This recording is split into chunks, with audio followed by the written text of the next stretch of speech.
महाराष्ट्र नवनिर्माण सेना के अध्यक्ष राज ठाकरे के बेटे अमित ठाकरे ने प्रधानमंत्री नरेंद्र मोदी को पत्र लिखा है। इसमें उन्होंने पीएम मोदी की तारीफ की है।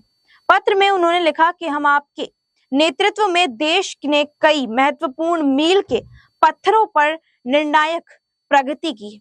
साथ ही उन्होंने पीएम मोदी से बड़ी अपील कर दी है।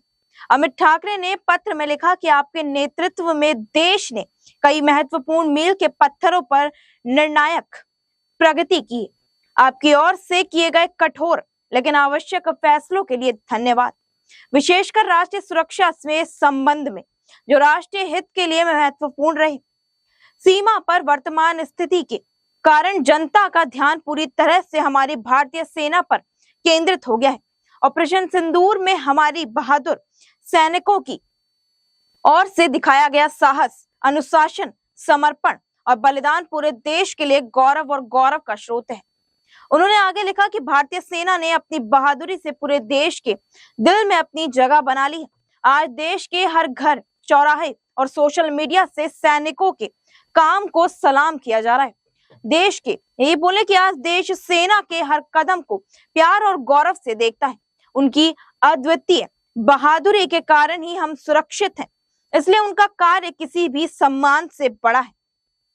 राज ठाकरे के बेटे ने कहा कि इस पुष्टि भूमि में वर्तमान में कुछ स्थानों पर विजय के प्रतीक के रूप में क्रियान्विति की जा रही है। पहले को लेकर समाज में भावनात्मक भ्रम की स्थिति है। ये स्थिति विजय की नहीं बल्कि युद्ध विराम की है। इसलिए जिस अवधि में हमारी बहादुर सैनिकों ने अपनी जान गंवाई, उसी अवधि के दौरान मनाए जाने वाले समारोह कई लोगों के लिए दिल तोड़ने वाले हेतु है। ये बोले कि दिल तोड़ने वाले होते हैं। पत्र में अमित ठाकरे ने लिखा कि इस समय यदि कुछ व्यक्त करना है तो वो हमारे सैनिकों का बलिदान, उनकी बहादुरी की कहानियां और उनके परिवार को अद्वितीय साहस। लेकिन वर्तमान में कुछ स्थानों पर हो रहे खुशी के प्रदर्शन या विजय जुलूस उचित नहीं लगते। वास्तव में इस समय देशवासियों के दिल में एक ही भावना है, शहीद सैनिकों के परिवार के लिए दीर्घकालीन कल्याणकारी उपायों की आवश्यकता और एक समाज के रूप में हमें इस बलिदान के प्रति अधिक संवेदनशील होने की आवश्यकता है।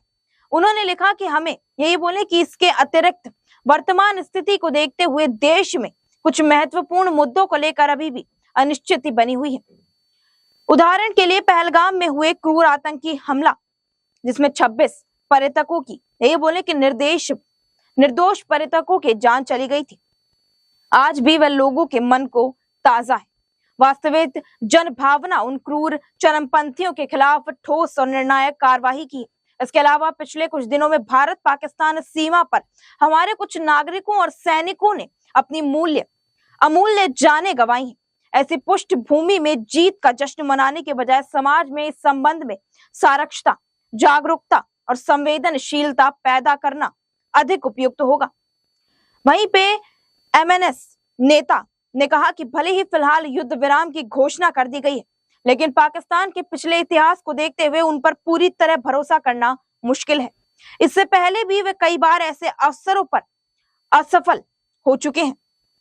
इसलिए नागरिकों को ऐसी परिस्थितियों के बारे में जागरूक रखना, उन्हें युद्ध जैसी स्थितियों में क्या करना है इस बारे में मार्गदर्शन देना और उन्हें मानसिक तौर पर तैयार करना ही सरकार की नीति का महत्वपूर्ण हिस्सा होना चाहिए। अंततः में अमित ठाकरे ने लिखा कि मोदी जी, आज भी देशवासियों को ये भरोसा है कि आप सैनिकों के योगदान के प्रति संवेदनशील हैं, कृतज्ञ हैं, और इसलिए मैं इस पत्र के माध्यम से मैं ईमानदारी से अनुरोध करता हूं कि जब तक युद्ध का परिणाम स्पष्ट नहीं हो जाता, हम जीत का जश्न मनाने से बचें और देश के लिए शहीद हुए नायकों के प्रति सच्ची श्रद्धांजलि के रूप में इस दौरान संयम बरतें। हमें अपने निर्णायक नेतृत्व पर पूरा भरोसा है और आशा है कि हम इन भावनाओं को ध्यान में रखेंगे। फिलहाल इस खबर में इतना ही। देश दुनिया की तमाम खबरों से जुड़े रहने के लिए बने रहिए हमारे साथ नेक्स्ट 9 पॉलिटिकल बाइट पर।